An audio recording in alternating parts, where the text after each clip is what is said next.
You're listening to Masters Decoded podcast series. I'm your host and the chief decoder, Anis Merchant. Through this podcast, I bring in guests who are successful in a different walk of life to decode and map out their careers and journeys with the hope that we gain all our learnings. The world around us is changing exponentially, and how the impact of artificial intelligence, technology, and other socio-economic factors have either influenced or enhanced my guests' careers. In today's episode, I have invited Prahlad Kakkar, also fondly called PK, who know him well. PK, a visionary, an artist, a movie maker, and a brand builder, is a leading Indian ad film director best known for his work on the famous Pepsi TV commercial with Amitabh Bachchan and Sachin Tendulkar.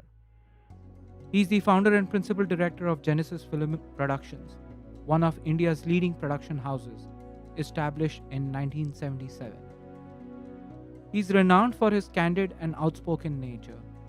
An avid scuba diver, in 1995, he set up Lage, a scuba diving school, along with his wife Prahlad Kakkar at Katmat Island, in collaboration with the government of Lakshadweep. He also runs a coffee shop and Casa Amor, a wine bar and restaurant set up in Mumbai in 2001. I've had fun, and I don't think I had laughed so much when I had a conversation with my guests.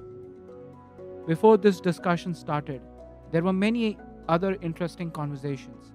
I would be releasing it in midweek to do a show reel, almost like a backstage scoop. And without much further ado, let me get on with it. Hi, PK. Welcome to Masters Decoded podcast series. Thank you, Anis. Thank you for taking time out. I know these are interesting times, but you are a man of many things, and you have your hands, fingers in many things today.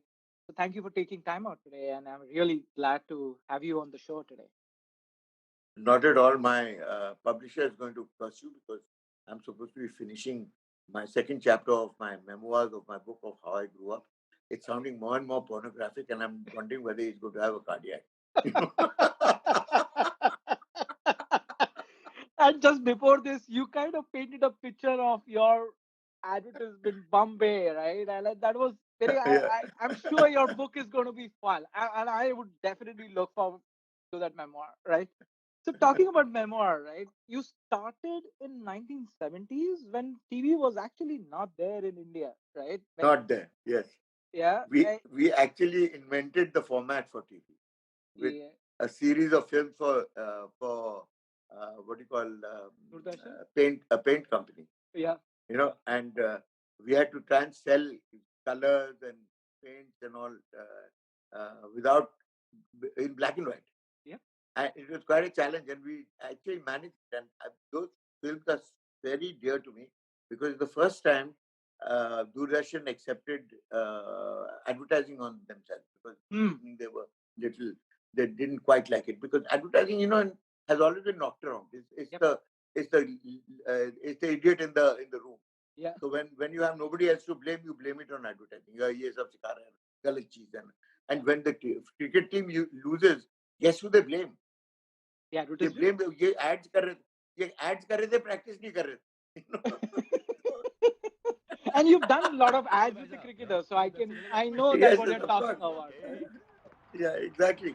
So I mean, when I read about it in the press and say, oh, these guys weren't concentrating on the game and they were doing far too busy earning money and doing ads and this that. I said, what's wrong with you guys? Huh? In 360 days of the year, you mean to say they can't take 10 days off to recreate? How many days a year do you take from your offices? Does that mean that you're not being responsible?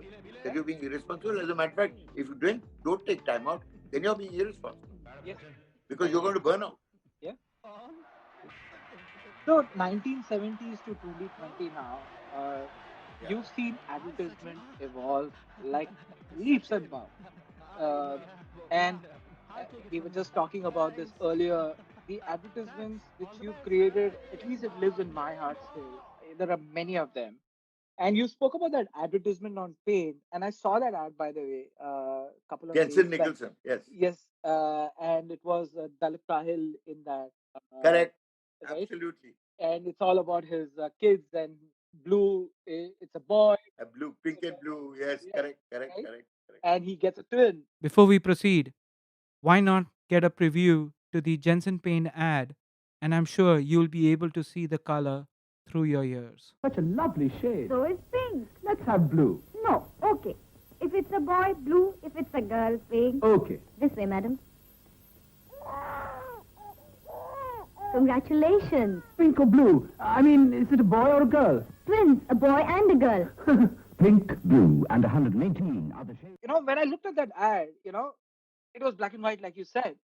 But Correct. the story, the way it got told, the colors were automatically there in my mind. It was They, not they were there there. visually, but Exactly. you almost evoked other senses. Now, if you just take a leaf from there, and let's say if the world goes black and white, today anything can happen, right? With the scenario we are in. Right. So if it goes black and white, do you think the advertisers will survive today with what's going on and the quality of advertisement See, there? they'll have to go backward, not forward. Hmm. When you were limited by black and white, Mhm. your content had to be absolutely tip top. Hmm. When you can lure a consumer with color, Yeah. and with lusciousness, and with food, and with sauces, and with this, that, and with just the sheer where you could taste the food, Yep. because it's become a speciality now, then you can actually seduce them with the color. Hmm. When you don't have a color to help you seduce anybody, you go back to writing love letters. No? How many people write love letters today Very few. In without fact, realizing that? the worst Yeah, thing they will exactly. write is a WhatsApp message which is abbreviated also. No, which is precisely. I'm running a college of entrepreneurship and branding, Wow. and I got 75 of my students the other day on a chat call like this, Okay. and said, "Okay, what is it that makes a letter so special compared to your chats or whatever else it is?" So I read them some letters, one of Amitabh Bachchan to his granddaughter, which was actually Amitabh Bachchan to all granddaughters. Yes. Okay, which actually moved you so much because it's so evocative. Yep. Then I read a letter of Nehru from jail writing to his daughter Indira as to how she must conduct herself and why she's so important, because she's at a time of history where this country is poised on the brink of greatness. And she's going to be a part of that history. Okay, so these things don't repeat themselves in the Yep. history of a country where Yep. you get your independence. So he is evoking in her nationalism, evoking in her responsibility, evoking her the memory of the fact that so many people have struggled, so many people have died, and Bapu has led this whole movement across the country without violence. Yeah. Okay. Now that letter itself is so telling. We've forgotten what Nehru wrote from jail to his daughter. And then the third letter that I wrote out was actually a poem, which was a poem written by Rudyard Kipling for his son. Yep. Which said, if, okay, Yep. if you can do this, if you can do that, if you then you're a man, my son. Yeah. So if you can treat both success and failure as the fraud that they both are equally, and you can fill the 1 minute of time with 60 seconds of effort, then you will be a man, my son. Now, that is forever. It's indelible. I mean, even today, whatever you are saying is true. Yeah. It's very difficult to follow everything that he advised his son to be. So I would be very surprised if his son actually even followed 1/10 of that. But by reading it and by passing out even 1/10 of it is massive. And it leaves a huge impression. So I said, just imagine, okay, to you guys, it might not make a difference writing a letter to your teacher anymore. Okay, because your teacher is online. Yep. But it will make a difference rather than sending slutty messages to your girlfriend or some lady that you desire. Right. why don't you write her a letter in longhand with a fountain pen, not with a ball pen, Yeah. and tell her how much and how important she is in your life? Hmm. You think she's going to erase the message? You think, even if she turns around and says no, supposing she says no, okay, is she not going to keep that letter? She will. She's going to keep that letter forever. When she's a grandmother, she'll show to her grandchildren and say, see, I was hot. Everybody was chasing me when I was young. Yeah. And here's a letter to prove it. Yeah. You know, I mean, these are the things you preserve. You don't chuck away a letter which has been written by hand, longhand. So what was the learning, and when you look at these young people who are trying to build a career in brand and I'll tell you something. The girls were moved enormously. wow. The boys did not admit that they were moved, but I'm sure they were. Okay. So the fact is that the power of letter writing has never gone. We've just moved on and made and said, okay, it's too much of an effort. Because when you write a letter, you have to actually tear it out. You have to write it rough, then correct everything that you want corrected, and then tear it out. Because you can't do kata pita in a fountain pen letter, because that looks really untidy. Yep. You have to then calligraph it so that it's readable. And you write a letter with far more care than you write an exam paper. Because it means something. And just the effort of writing the letter is what makes such a huge difference. Because regardless of what you say, regardless of whether you say it's evocative or not, the fact is that the person receiving it knows that a hell of an effort has gone into it, and therefore they must be important to the person. You must be important to the person. Yes, I agree. And that is valuable. There is a value contained in the letter which isn't there in the digital medium. Yeah, and talking about this letter and this digital medium today, PK, when when I look at TV, and I'm not a expert. I would not call myself an expert in that space. However, when I look at, you've really lived an era and you continue to inspire people where you were building brands from nothing. I read few things where that advertisement about Royal Enfield, when they were getting beaten down Correct. by these 100 cc's, or Pepsi coming into India when Coca-Cola was a prime brand, and these are traditional brands which like Gold Spot or as pardon me for that, but as stupid as ECE bulbs, right? You made Yes. it. As kids, there were jingles, right? Like people would rhyme them. And today, Correct. how many ads people really remember in these DNAs? In these recent times, there are so many great ads which have come, but they've never left that mark in the heart, as you're trying to say. These letters which leave a mark in your heart, which you will treasure and always cherish. Correct. Right? Correct. That's a big difference in that. But that's what ads should be. Yeah. In terms of that they reach out. You see, you never see who you're writing them to or making them for.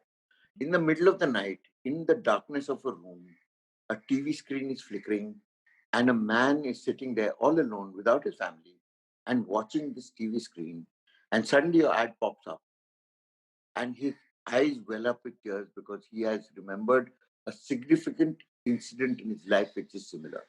Yeah. Okay? He will remember that ad for the rest of his life. Because you have reached out and touched his life in an indelible manner. Now, that is the true test of good advertising. That you have to reach out in human terms and touch somebody, make them laugh, make them cry, make them smile, make them feel good about themselves, make them feel warm, make them say that, wow, look at that kid, man. I mean, he's a winner. Yeah. So we've always used ourselves as the guinea pigs. Mm-hmm. And for reactions, I've always got a performance from my actors and look back at my crew who's watching raptly at what is going on the camera. And if they're smiling or if they're nodding or if they're feeling good about it, I know we are okay. So I don't need to do market research and say and ask people and get 15 housewives with one slightly what you call masculine chick who takes over the bloody argument and says, "I hate this boy. I don't like this model." All this shit because there, there is so much margin for error. Mm-hmm. What your instinct tells you when you look back at your crew Yeah. and they're looking at a performance and a punchline is delivered and they're all smiling.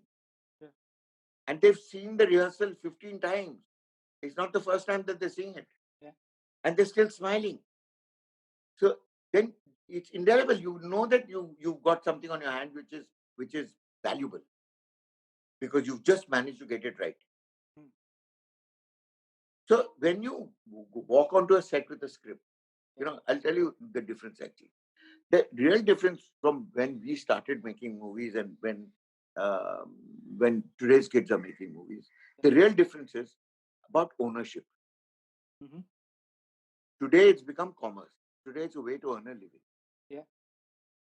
For us, we had to take a choice of being IAS, MBA, Yeah. to being an ad filmmaker. Like lightweight, Yeah. some flyweight. Yeah.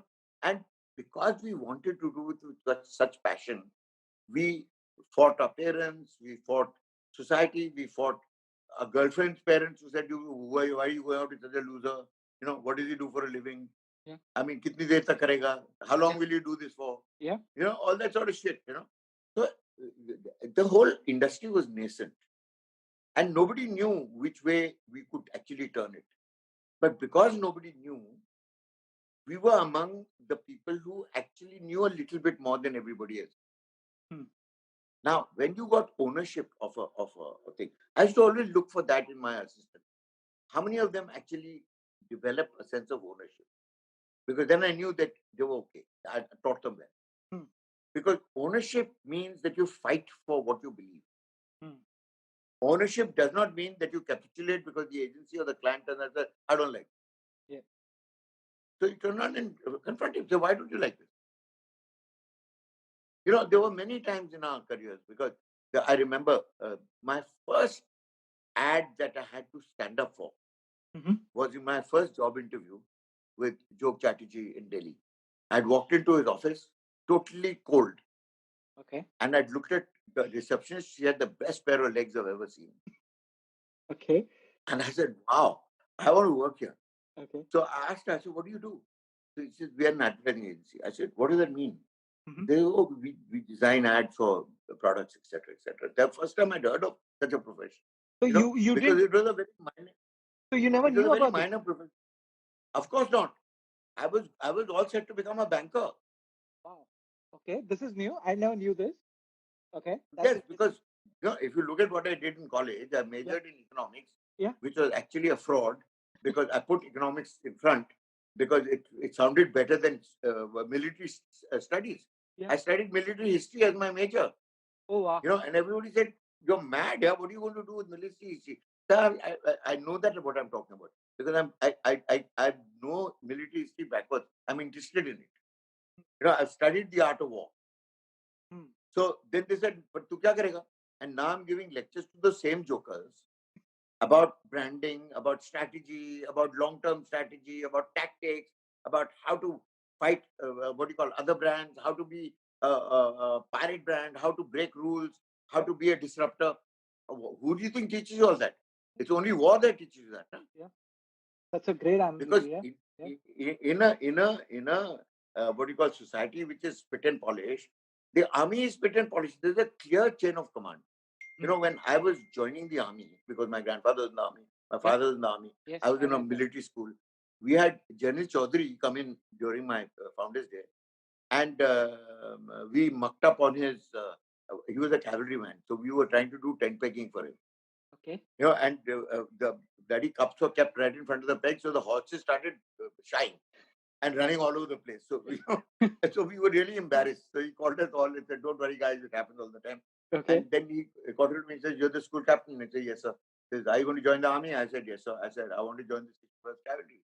So he says, "Firstly, you've got glasses. I don't think you'll get the regiment that you want. And secondly, let me take you aside because I've been talking to your principal about you. And you're a very unique boy. Hmm. In a state of war, you will probably make general faster than anybody else. Wow. But in a peacetime army, you will get cashiered for insubordination. Okay. So he says we just had a war in 65. Okay. Yeah. And we're not likely to have another war because you should give them a pasting. Okay. And, so you are going to be joining a peacetime army, which is all about spit and polish and rules. Hmm. And you, as I know you, has thrown the rule book out of the window in your life. Hmm. And I've decided that you're not going to follow anybody's rules. Okay. Okay. So I suggest you join something which will encourage this behavior, not the army, because you're going to get court-martialed. Okay. So I took him very seriously. Hmm. And I said, okay, scratch the army. That's the end of playing polo for free. Because, Yes. because they're the only guys. Yes. They're allowed. the only guys who can afford horses. Yes. You know. So I said, "Acha, chalo, polo nahi to kuch aur sahi." You know. Hmm. So and what do you call? It was much later in life. At 40, I realized the sport which I could actually put my soul and my heart and my passion into. And at That was 40, I cycling. discovered scuba diving. Yeah. Scuba diving. Scuba. Okay. You know, and it changed my life at 40. So You that's still what do it? gave me second leash of life. Not like being born again. Okay. You know, so there was having given up my main occupation, which was playing polo in the evenings and checking out the embassy chicks during the day. You know? Sure. So, I mean, that dream went out of the window when he turned around and said, "You're going to get cashiered for insubordination because we follow the book. And only in a state of war do we not follow the book and throw the book out the window." Okay, because everybody read the same book. Yeah. What he said was perfectly correct. He says, if you're fighting the Pakistanis, they've also studied the same book because the British taught us both the books. The British army trained both arms. Yes. So everybody knows the book backwards. So if you follow the book, they know you what you're going to do next. Yeah. So if you're going to have an element of surprise, which is actually the difference between defeat and victory, then you have to start throwing the book out the window. And okay, but you can do that in a state of war, but you can't do it in peacetime.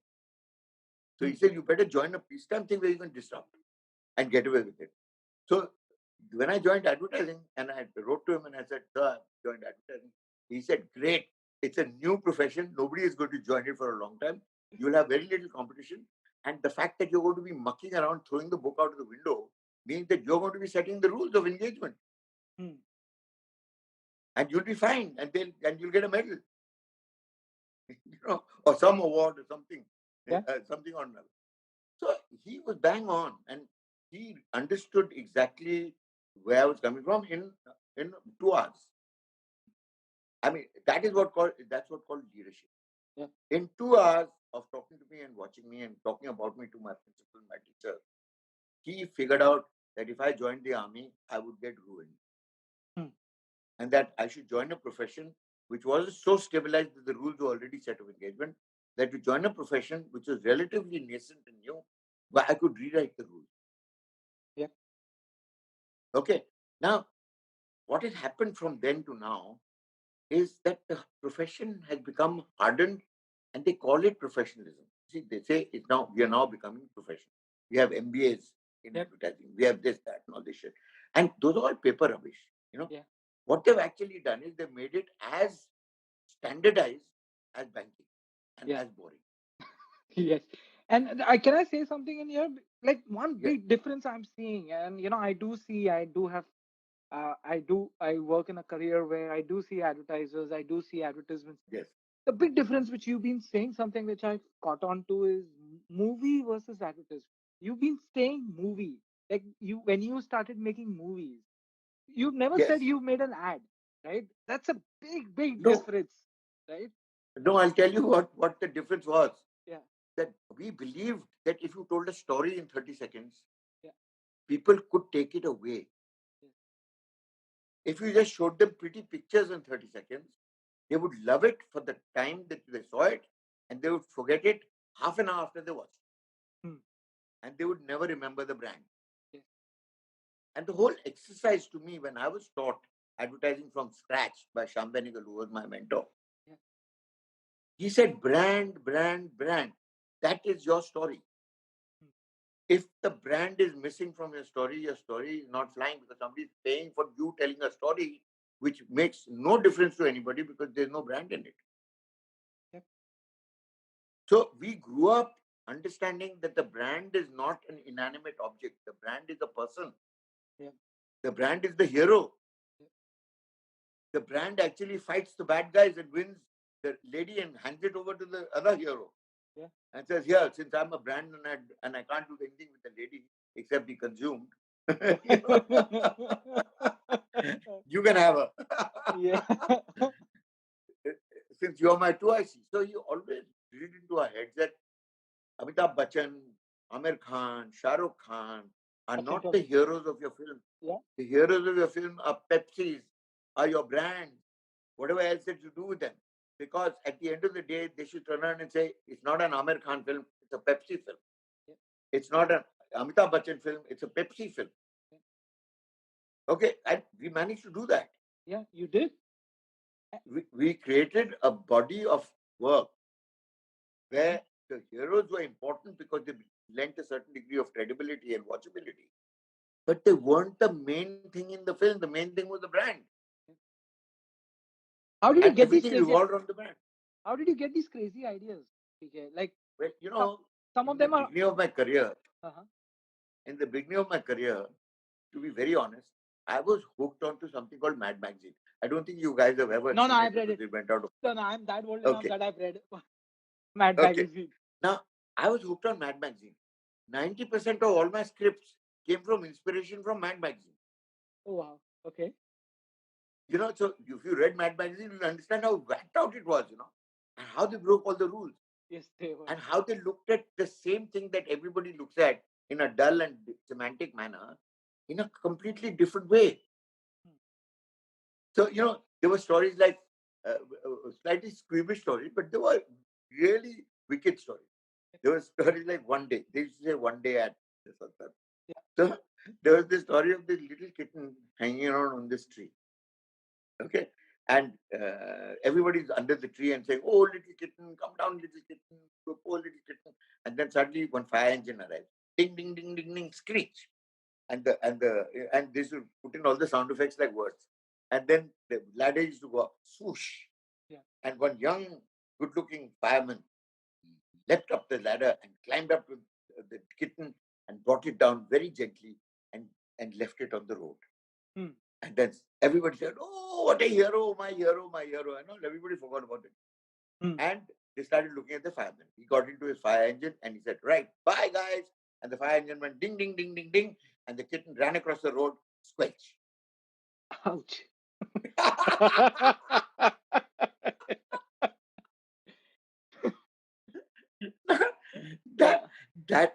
that is what I was brought up on.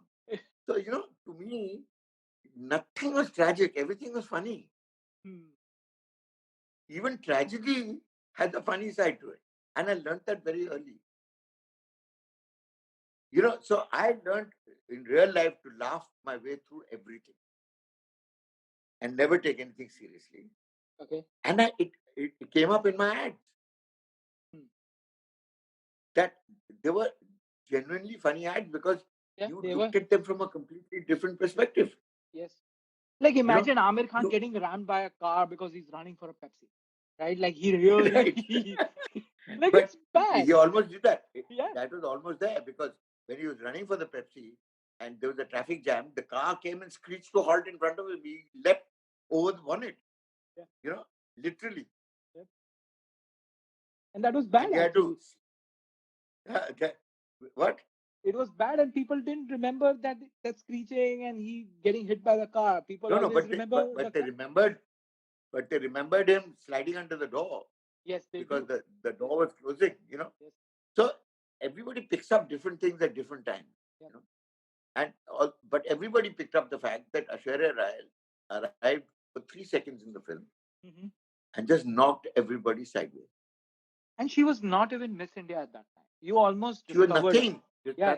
That was the first. That was the first ad. But I couldn't resist, but had to ensure and include the famous advertisement of Pepsi Yehi hai right choice, baby. Uh-huh. Which was a slogan in my younger days.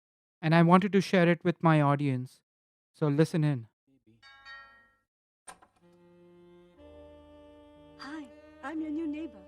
Can I have a layer Pepsi? Yeah, sure. Yes! Oops. और कुछ चलेगा? नहीं, Pepsi नहीं है तो। ना, no problem.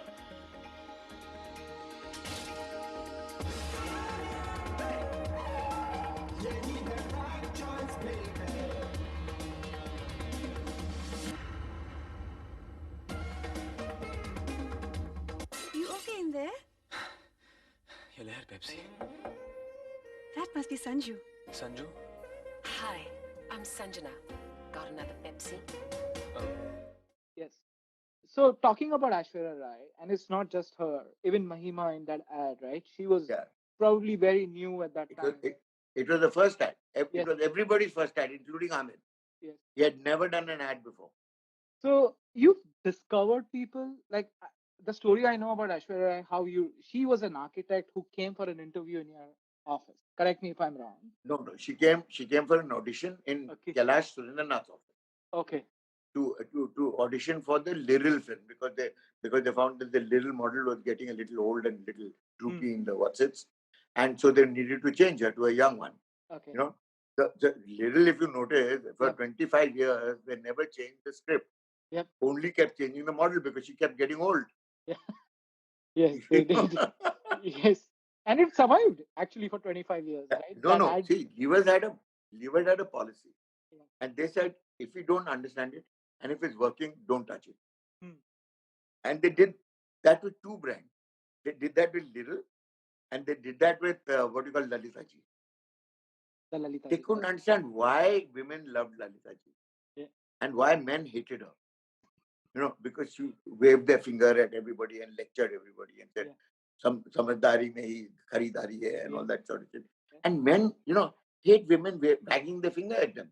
You know, and women said, she's the one, she's in control. And we want to be in control. Yep. You know, so until she wore herself out, they used her for almost 15 years. Yeah.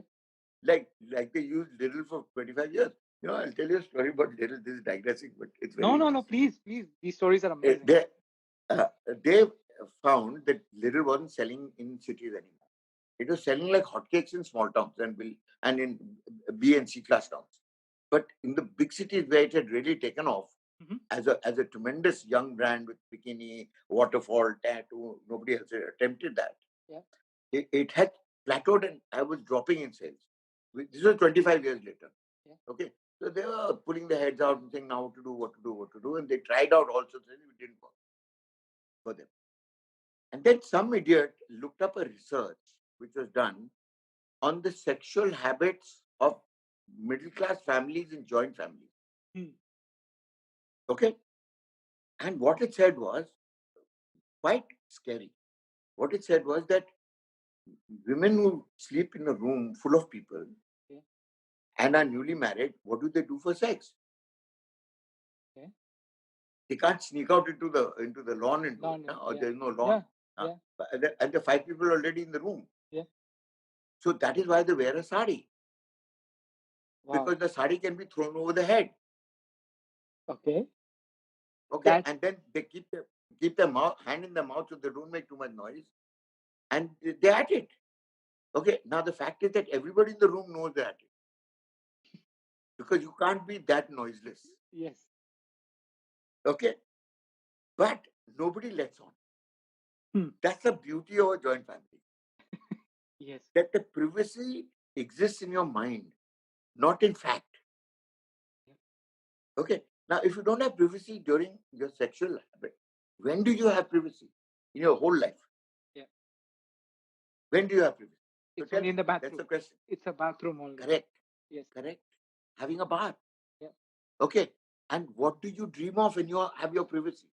What does a woman in a middle class joint family dream of in the bathroom for those 15 minutes when she's having a bath in a bucket of water? I haven't read the research. Freedom. Okay. She's watched all the time. Hmm. There's somebody with her all the time. She can never go off on her own and do her thing. So she's actually trapped, not only as a kid because she's too young, but even after marriage because she's married into a joint family. Yep. And she's always escorted wherever she goes, out of concern. But the fact is that she loses privacy and freedom. So what represents freedom for this little girl in a middle-class town? Is this girl in a bikini under a waterfall going la la la la la? To her, that's the ultimate symbol of freedom. That's a profound research. So, Yeah. which is why it was selling like hotcakes in small towns, Yeah. and not selling in cities, because they had grown out of it. Yes. It was no longer a novelty. After 20 years of bathing under a waterfall in a bikini, which was also not really a bikini, people had gone on to real bikinis and gone on to the beach and gone to Goa. I mean, what is the big deal? So only in small towns and joint families did be a novelty, because it symbolized freedom for every woman who was living in a joint family. It didn't matter what age she was. Okay, so they discovered this totally by accident. Okay. And so then you they said said, as idiot, an idiot discovered this, right? Like, why that word idiot? I mean, he read that research. No, idiot meaning he was doing some reading on the side, because he wanted to see exactly how these small town girls did it, in case he ever had to go on a tour to a small town and or had to sell soap. Oh, that is why idiot. Okay. It would have been some trainee in levers who said, "Aja, tu Jumri Talai ja, or tu sell soap," and poor chap would land up in Jumri Talai and then wonder what to do for company in the evenings. And so he was reading up furiously about how people get laid in small towns and how he could sneak into that room full of people, if at all. And that was it. And that's when he discovered, shit, this is why they're buying the soap. Okay. So always remember one thing, whether it's research, whether it's quantum maths, whether it's outer space, whether it's nuclear fission, if you cannot weave it into a story, it is not palatable. Everything has a story. And everything starts like the Sutradhar, who takes one Ek Tara and sings a ballad of heroes and demons, and the battle between heroes and demons. So remember one thing, in Indian mythology, the beauty of it is nobody has ever won. Neither the demons nor the heroes, nor the devtas. And the last battle that they really fought was about the pitcher of Amrit. And it was snatched and taken across the sky. And 5 drops fell on earth in 5 holy places where you have the Kumbh. Yep. Okay. And finally, they agreed to disagree, and whatever it was, the Amrit was actually in some way shared, because it meant eternity. So, the search that all mankind is in for is to live forever. Yeah. And all research, lots of money, lots of millionaires, billionaires, why should I have to die? Yep. Why can't I live forever? I've got such a fabulous life. I've got so much money. I can do what I want. Okay. And so they put in a lot of money in researching why people age and die. Yeah. And if they found that pot of Amrut, they would not die. Yeah. So it's what they call, it's a non-solvable problem. Okay. Okay. And all advertising at best gives you the dream that, okay, while you are alive, you're going to be your best. You're going to look your best. You're going to perform your best. You're going to be a killer. You're going to be successful. You're going to do whatever the hell you are. Okay. So if advertising doesn't connect to that dream, then advertising doesn't succeed. If advertising does not tell you a story, then advertising is eminently forgotten. Wow. So talking about the rule books, and you said throwing it out of the window and Hmm. the feedback you got, but kind of fast forwarding a little bit, you've started a school now where you teach young Yeah. people about brand and entrepreneurship within that space and advertising, as well as your entire business about scuba diving, which I believe is in Yes. Lakshadweep.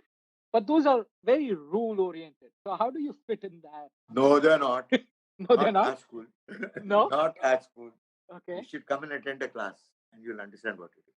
We first lay down the rules Okay. of But there are no engagement, rules. which are almost 100 years old. Okay. Yeah, business is 100 years old. You know, being an entrepreneur, being an industrialist, or being in business is very, very old. Yes. So that is not the criteria. The criteria is that they are all enshrined in some teens or some idiot who, written 100 years ago what was relevant. It was relevant then. Mhm. It is no longer relevant today.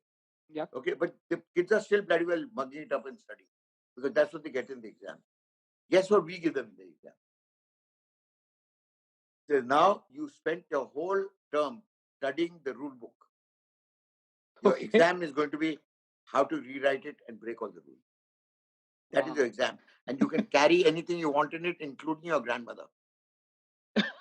Which means that you can go into an exam with your computer, with your textbooks, with your grandmother, with your physiotherapist, with your massager, and everybody. You're all welcome. Hmm. Because you have to think from the seat of your pants how to break the rules and make sense.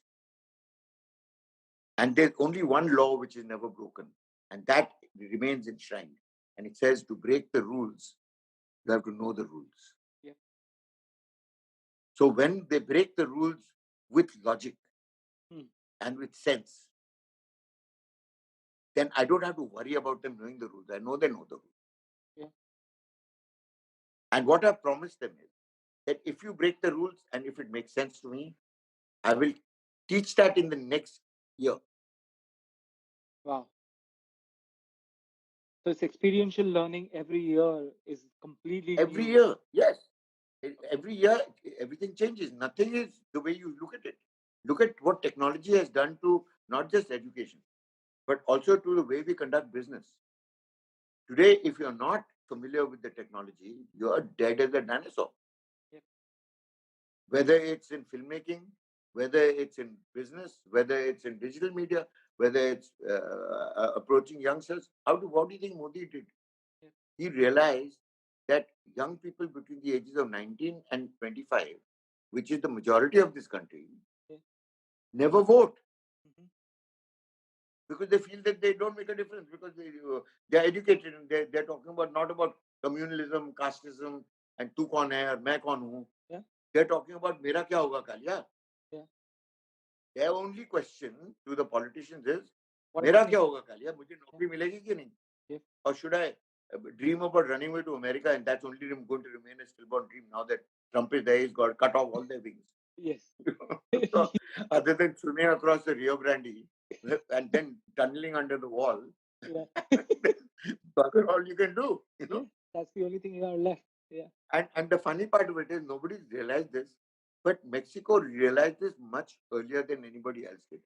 Because the maximum amount of illegal immigration came from Mexico, even more than Punjab. Yes. I smiled when you said Punjab.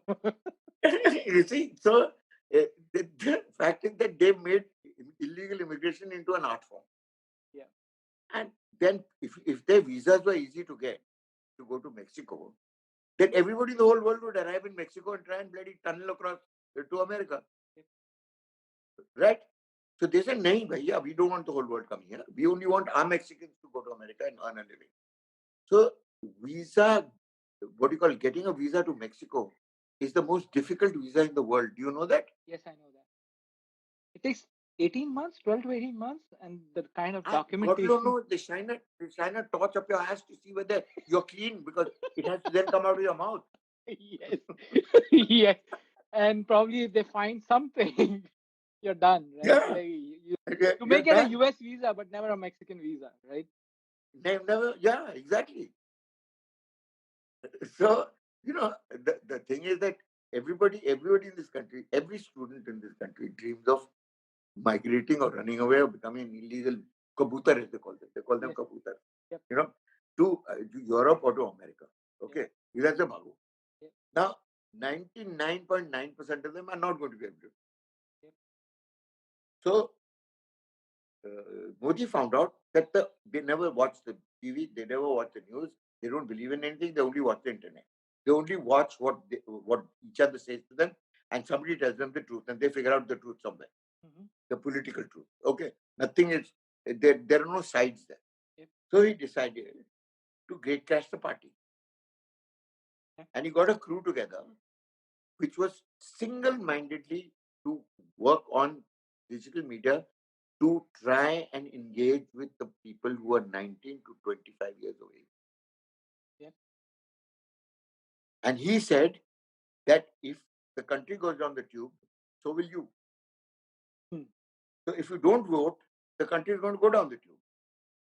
But if you stand up and be counted, you have no idea how many of you are there. 75% of this country is below the age of 30. Yeah.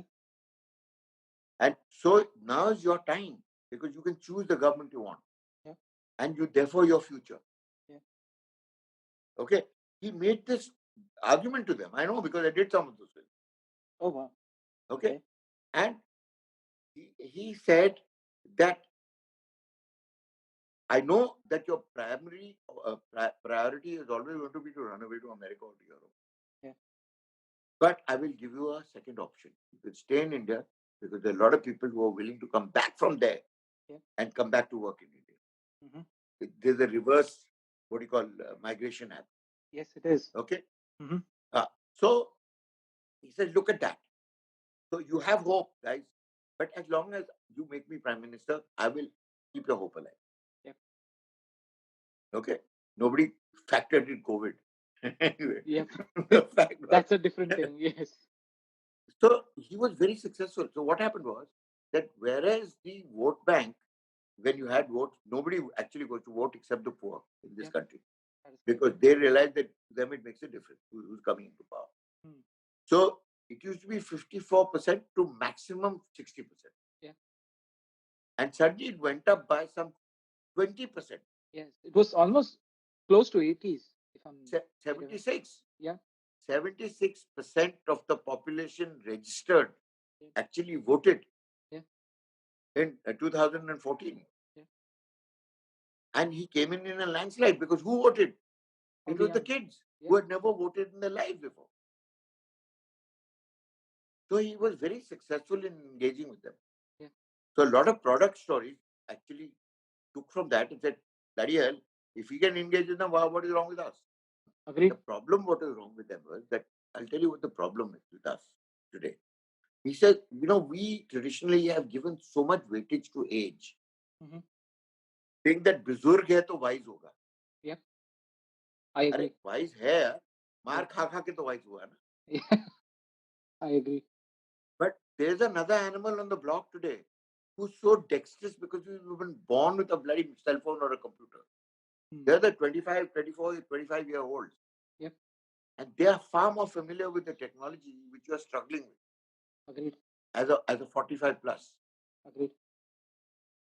Management has to get into partnership with the youngsters. They cannot turn around and manage them. You cannot manage somebody who knows more than you do. Agreed. So you can't manage them. You have to give them your wisdom, and you have to take their knowledge. And both teach each other. So the partnership is between senior management and the junior most employees. And they form teams to protect each other. Very interesting. Yeah, you're so true, right? Today, everybody talks about millennial management, and there are so many companies who are miserably failing in managing that. Completely. To your point, they are trying to manage. So the word I've said the word management is now obsolete and completely like the dinosaur. It's dead. Yes. Do not use the word management, because you're not managing anything, because you don't know. Yeah. So use mentorship, because mentorship means that the mentor learns more than the mentee. Any mentorship, because in our college, we only have mentors. We don't have teachers. Oh, nice. So you form partnerships with the kid. Hmm. Now, I found over many years of mentoring young kids in my office Mhm. that I've learned more than they have. I've only taught them a skill. They have taught me life. Hmm. They've taught me how to be young. Very interesting. So what, and you've developed so many prodigies of yours over the years, right? Because you've mentored them. Any particular ones you've been really proud of? The whole lot. There are 200 of them right now. Okay. They run 60% of the advertising film business in this country today. Wow. Okay. And if you throw a stone, you'll hit an ex-Genesis person because he stands out. Even today. And there used to be a recruitment policy at one time in lots of offices. I know that for a fact. He says, यार मुझे वो Genesis का कोई ex-Genesis का ढूंढो. I want you to take an interview. Hmm. Because if they've survived with me for 2 years in the Genesis School of Hard Knocks, then not only yeah, because not only were they then survivors, Yeah. but they were also exemplary because they had ambitions of their own, which we fed all the time. Because we always gave them credit for the work that they did. We never took the credit from them. So why It did was a people sharing fail? of everything. Why did people fail Pardon? in Genesis? Why did people fail in Genesis? So you said there were a few. They gave up. They gave up. Okay. They just couldn't handle the stress or the pace. And they had to only keep up with me. And I was still 45, 40 years old. And they were all 19, 20 years old. They had to just keep up with me. That's all. Hmm. And I did 16-hour, 17-hour days on my feet. Wow. And they just dropped. So I never sacked anybody. Okay. But They people just have left because they just left because they knew that it was not possible for them to keep up and that they would then be picked out. And they also left because they were given no work because nobody could trust them. You see, the ownership of work was so tremendous in the office Mhm. in terms of decision making. Even the peon could make a decision on my behalf. And today No you decision. hear about these management styles in many. No bullshit. You Yeah. cannot today, in today's time, how can you manage somebody who knows more than you do about the digital world? Yeah. Because that is the world we live in today. Yeah. We are doing virtual classes. I'm doing virtual interviews. We're doing virtual classes with 50, 60 students. We're doing virtual seminars. We're doing virtual webinars. God knows what else we're doing. Wow. So everything has gone digital because of course COVID has actually hastened the whole process. Yeah, it is. Because if you hadn't been locked down for 4 months, then we would have been stumbling along on crutches and trying to make everything work. Yeah. Because everything collapsed, you have to start from scratch. Yeah. So work from home became the idiom. Yeah. Now for advertising people, it was terrible because at least when you got out of office, you were over with office. Yes. Now you're never over with office. You can get a call at 12 in the midnight. You can get a call at 2 in the morning. Boy, yaar, wo client nut gaya, uske liye phir kar. Yes. And now with So all the restrictions, you do not have the luxury. You can keep retaking or redoing things which you had in the. No, you can redo it. You can redo it. But the fact is that you are on call 24/7. You're like a doctor. Yeah. Without taking your hypocritical oath. Without taking the damn oath, you're still like a doctor on call. You're sleeping with the phone next to your pillow. Yes. And your wife with one pillow away. Instead of the other way around. Yeah. And if when the wife goes to the shrink, guess what she tells him? I hate his phone. Yeah. He's more married to it than married to me. My wife should not hear this out. Actually, she would say the same thing today. She says it also. So talking about family, right? You said it was difficult for people at work to keep up with you, and you're married. You have 3 kids. If I've read a little bit about you, Listen, I'm married. And I married very wisely. She didn't, I did. Okay. Okay. Because I lumped her with the kids. Okay. I lumped her with running the house. Okay. And I also lumped her with running the office and its finances. Hmm. So I was free. Hmm. So the only fights we ever had was when she said, we are going to lose money on this project because you're going out of budget. So I suggest you curb your instincts for flamboyance. Okay. And I would say, how many projects have we lost money in to date? Hmm. So she'd say 4. Hmm. And we say, how many projects have we done? She said 10. Hmm. I said, that's a damn good average. Let's go for it. Sure. That's a good probability of success. Yes. No, because I mean, when it came to the pursuit of detail and doing it exactly the way we wanted to, we let nothing come in our way, especially money. And today, a lot of compromises are being done because of money as well, See, what has specifically in the happened art. is Yeah. that, no, what has happened actually is that I'll tell you what the difference is. In my time, the agency was a part of the production crew. Hmm. The client was the enemy. Hmm. Today, the agency has become a suit. Hmm. And the creative is so dull and like ditch water that they force the creative onto the producers and say, this is what it is, and you have to follow the board. We should never follow the board. If we didn't think the board was worth it, we never followed it. Hmm. And we were adding and subtracting all the time. Wow. And when things started getting tough, because I'll tell you when things started getting tough, when you got a video out. In the beginning, nobody could look through the camera because only the director and the cameraman could look through the camera. So Yeah. nobody knew what they were shooting. Yeah. Then they got a gizmo called the video out. Yeah. So they had a video signal which came on a TV. So everybody could watch what you were shooting. Hmm. So clients started interfering with the lighting. They say, can we have a little more light on our face? They just fuck off. Yeah.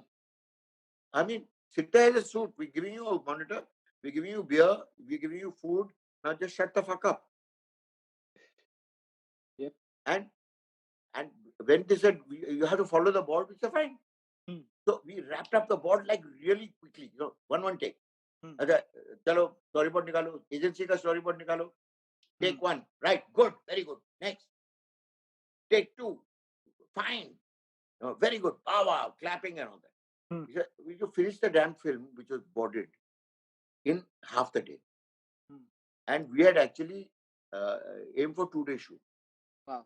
And we spent the next 1.5 days shooting our version of it. Okay. Very interesting. All right. Okay. So, if they were really bolshy, then we said, fine, we'll shoot your board. Mm-hmm. And we shot their board. And we said, any suggestions, any changes? Do you want to do anything right now with the board? No. Is this okay? This is fine. Everybody was this looks okay. Everybody get into a huddle and take a consensus of the whole thing. They can do one more take. I said, I don't think you need it. Said, you really need one more take? We should fight them for it. Said, yeah, please do one more take. Then we'd consent. And say, acha, theek hai, ek aur take. One more take. Big deal it was. Yeah. And for our version, we took 10 takes, no problem. Okay. Okay. Then we had edited 2 versions. Hmm. And we showed them their version to the heads of the HODs or whatever they were. Because they were not a party to the PPM and all this shit. Yeah. And they didn't come for the shoot. Only the juniors came for the shoot. Yeah. Okay, so the agencies were now carrying the can because they'd vetted everything. Yeah. And the agency was versus the client. And the client, the big boss of the client came to us and said, this is shitty. It makes no sense to me. Mm-hmm. And they said, but it was approved. It's by who? And nobody wanted to take names. Hmm. So they said, okay, what changes do you want? I want the whole bloody thing changed.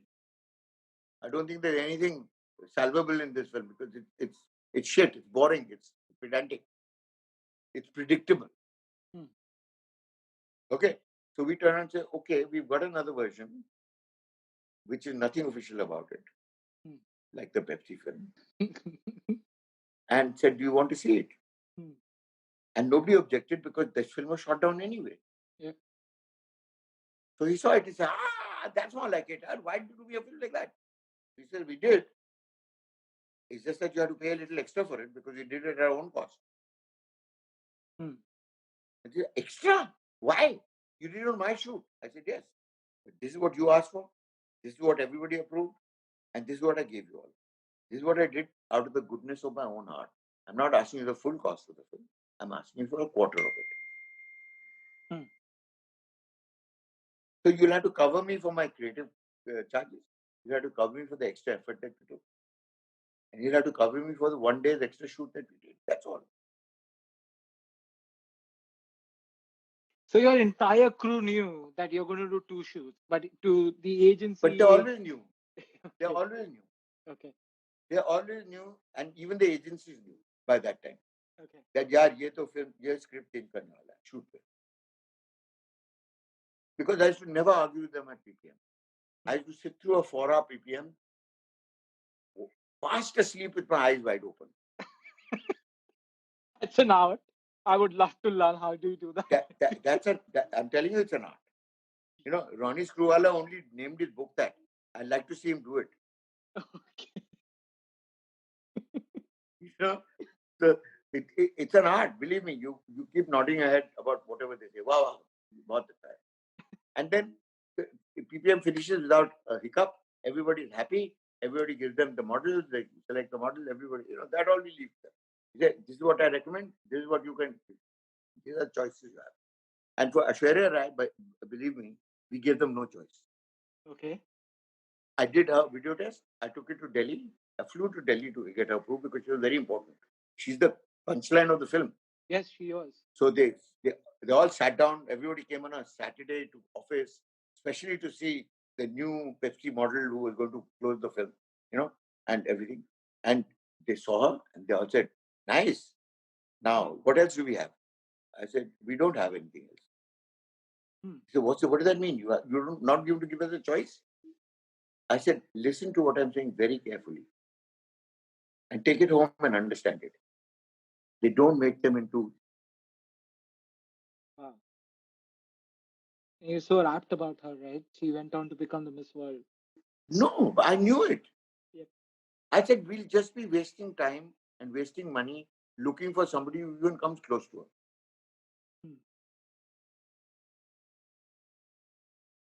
Yeah. So I said, I'm not giving you a choice because this is the one that I want, period. So I'm giving you no choice because you never know with your idiosyncrasy, you might choose some really ugly duckling here because she looks like your daughter. No harm to the other men who have daughters, right? No, but I mean, everybody has this thing now. Yeah. My daughter is the best looking thing in the world. Yeah. Every parent believes that. Yeah. Yeah, exactly. Yeah. And you know what? Go ahead. In the beginning, we did this because we spent the time and effort to make 2 versions. After a while, people started realizing that ye karne wala hai, let him do it the way he wants to, and 9 times out of 10 is right. And I've taken the responsibility. Say, if you don't like the film at the end of the day, I will redo it at my cost, not at your cost. You just have to give me a little more time. And we did that all the time. We never even showed it to the client. We used to see films in-house and look at them and say, does this deserve a Genesis label on it? And people say, no, man, it was a really bad script. I said, that's no excuse. Why did we accept the script? Once we've accepted it, it doesn't become their problem, it becomes our problem. Now we have to rescue this film, we have to reshoot it if we have to. And so I should go back to the client and say, sir, we want another week. He said, why? What happened? He said, we're going to reshoot your film. He said, why? I said, it was a disaster. So I'm not even going to show it to you because I'm very ashamed. But we'll do it. We'll do it again. We'll show you something that we're happy. It's such important to uphold your own brand before you uphold your client's brand in your own eyes, right? No, you see, for us, it wasn't commerce. We earned a living out of it, yes. Yeah. But we weren't dependent on it totally for a living because our reputations, our passion, our commitment was far more important than the commerce. What happened today is that I'll tell you, in my time, there were 15 to 20 film producers. Yeah. altogether. So we were to compete against each other, and it made a lot of difference to be 0.5% ahead of the rest. Yeah. Okay, in terms of detail, in terms of taste, in terms of color choices, in terms of models, in terms of everything. Okay, today there are something like 900 producers Wow. vying for the same product. Hmm. And I keep telling my Genesis people, so when you go out there and start becoming your own producer, remember one thing. Your first 5 films of your career will determine which bracket you live in. Hmm. So make sure, even if you have to spend money from your pocket, sell whatever you have to, including your house. Hmm. Make sure your first 5 films are exemplary. Yeah. Because then people will sit up and say, who's this? Who made this film? Where everybody does. Hmm. And when they suddenly see a newbie on the tracks who made the film, they say, अरे यार ये तो बहुत अच्छी film बनाई है, सस्ता भी होगा साला, नया है. Hmm. We won't have to fight with Prahlad Kakkar who says, this is my rate, take it or leave it. Yes. He's Prahlad Kakkar's protege, so he'll not say take it or leave it because he's starting off in life. Yeah. So he'll do that cost for us. So let's go catch hold of him. He's done some great work. Yep. Okay, so I used to always tell them that if you do work like I do, then you will only be a copy of me. Yep. If you think independently and you add value to it independently and you own the job instead of doing a job, then you will be special. Hmm. So our training for them was not really filmmaking, that anybody can learn. Yep. Our training for them was threefold. One was God is in the detail. Yeah. Okay. You must never do a job. You must own the job. Hmm. Decision making at any level is the most important asset that you have, even if you think it's a wrong decision, because there are no wrong decisions. There are only better decisions and better decisions, but there are no wrong decisions. Hmm. Wrong decisions are not making them when you're supposed to. Okay, like what happened with Ericsson. Yep. Ericsson was #1 brand in the world. Yeah, it was. Okay, it was the first phone that launched, the phone that you could hide in your hand. Yeah. You remember that Ericsson film? Yep. That what do you call Piyush Pandey wrote? Yes. Where Very that much girl so. is talking on the phone and this guy thinks that she's talking to him. Yep, it is. And she says, join me for dinner. Yeah. And then she takes her hand away and she looks at him and says, 1 black coffee, please. Yes, I remember that. And he's stranded. Yeah. He's stranded. Yep.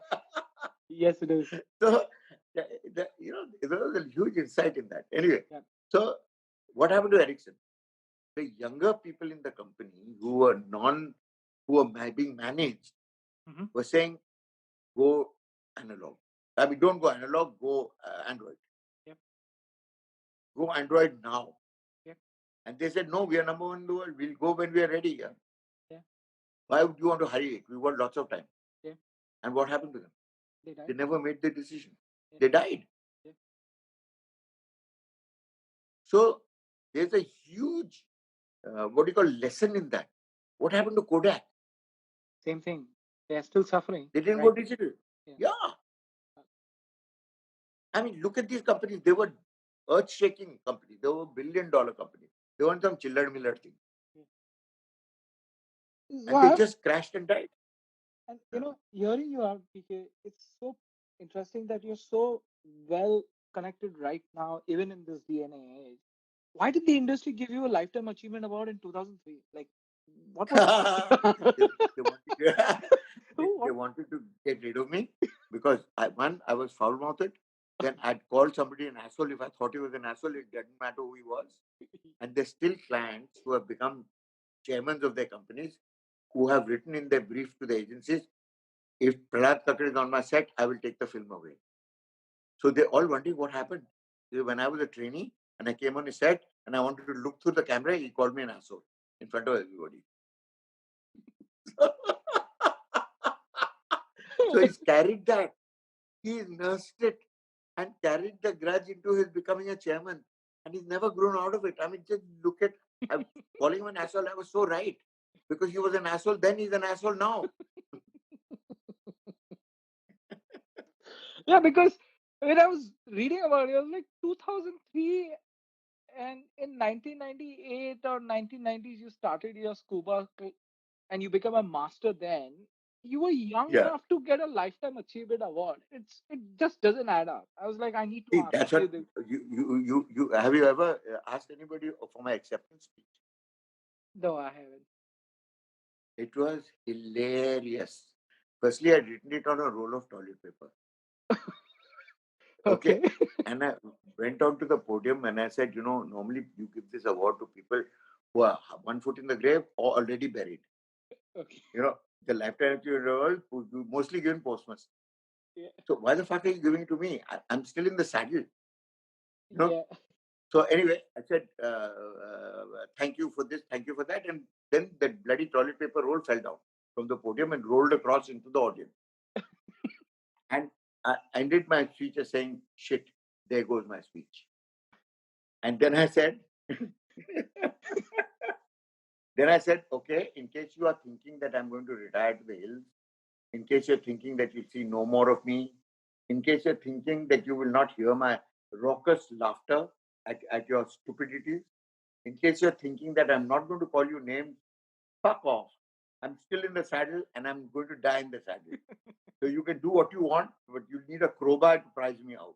Mission failed. We'll get them next time.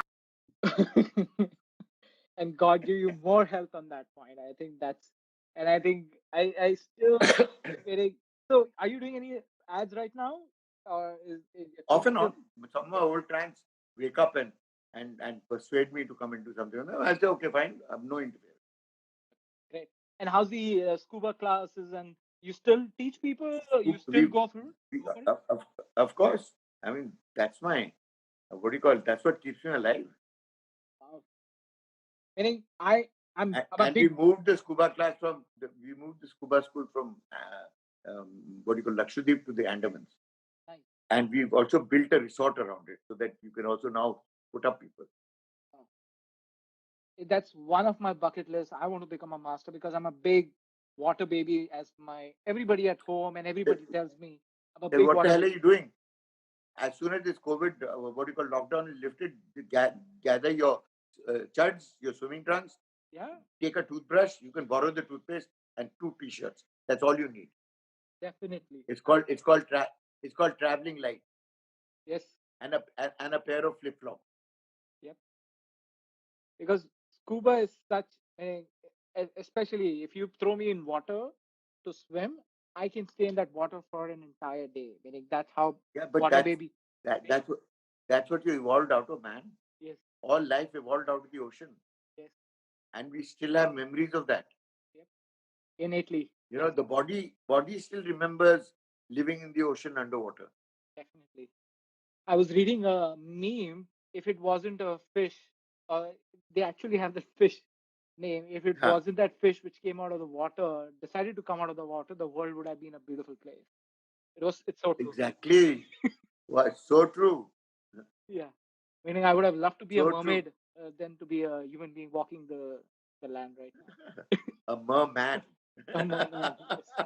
Probably don't mind being a mermaid too, actually. True. They're better looking. So- see, there's another thing that the youngsters must understand. yes. Is that whatever you do, however passionately you do, you have to reinvent yourself every 5 years. Oh yeah. And who can teach you that better than the younger people who come in 5 years from now for you to teach them, for them to teach you. Mhm. So if you don't follow a mentorship program with all your energies Yep. to pass on the legacy onto another batch of young people, then you never grow. So true. Cool, PK. I mean, I know you have a memoir to write as well, and we are. I don't want your publisher calling me, "Hey, you owe me money." I was like, No. What your publisher is going to turn around and says, give me a gist of what he talked to you because I'm going to put it in the book because he hasn't put it in the book. He says, I've already been there, done that with the podcast, so I'm not putting it. definitely. I'll give him my transcript. Yes. Now, this has been really fun, and I've thoroughly enjoyed it, and I'm sure the people who are going to listen to it, my listeners, are going to definitely enjoy it. It's been amazing speaking to you, and I'll definitely look up your program and see if I can attend one of your classes actually, and see how different it is. I would love to You must. You to must. experience. It's wild. It's mad. The language will warp your ears. Sure, but I don't mind that language, but I would love to see how the and I did my MBA 6 7 years ago, and I was the uncle of the Yeah. class, and people were Uh, making fun of me, but I said, screw it, I still do it, right? No, uh. and would love to come and be part of your session or your No, university no. I'd love session. you to be a part of our mentoring program because you can talk to them about radio if you want. You can talk to them about life. You can talk to them about anything you want because at the end of it, it's not what we teach them that they will apply. They will not because by the time they are applying it, it will be obsolete. Whatever we're going to teach them. So what we're going to teach them, which will outlast the being obsolete part of technology, is the life lesson. Is what to look out for. What are the value systems to create? And if they remember those, they'll be fine because the technology will keep changing at a rapid rate. And that if they have to survive, they will have to be on top of it. But that's a given. But if they know their north, you see, teaching kids their north is the most important lesson in the world. And it has to be done in conjunction with the parents because the parents can't be left out of that particular lesson, which is your north. Because when people say, "What is the north?" Is it the North Star? I say, yes, it's the North Star, but it is a symbol for the North Star. What is your North? This is the difference between right and wrong. It's your way home. When you lose yourself in a society that is in such turmoil, where you don't know what is right and you don't know what is wrong, the difference to make out what is right and what is wrong is your way home. Home is safety. Home is security. So you have to know what is right and wrong very clearly, right in the beginning of your career. That is correct. Well said, sir. On that note, thank you for all your time and life lessons and analogies and great conversation about your advertisement experience. I think that's so great. I really appreciate that. Thank you for taking time out. No, no, not at all. And we've left half of it out, so the next podcast will fill in the rest. Definitely. You let me know when you're ready and I'll definitely do it. Thank you for listening in. And we close yet another episode of Masters Decoded. If you've enjoyed the episode, please, you can help us out by sharing it on social media. I would personally appreciate that. It's how we can reach more listeners, and the more listeners we have, the more awesome guests I can get in touch and convince to participate in these conversations that are a joy to have for me, and I hope they are a joy for you to listen as well. You can also help a lot leaving reviews on iTunes or your podcast service of choice. Reviews are surprisingly helpful in supporting the podcast to get to more listeners. If this episode has intrigued you, I would request you to subscribe to the podcast to stay up to date and get notified to the future episodes. With that, I bid you and see you in the next episode.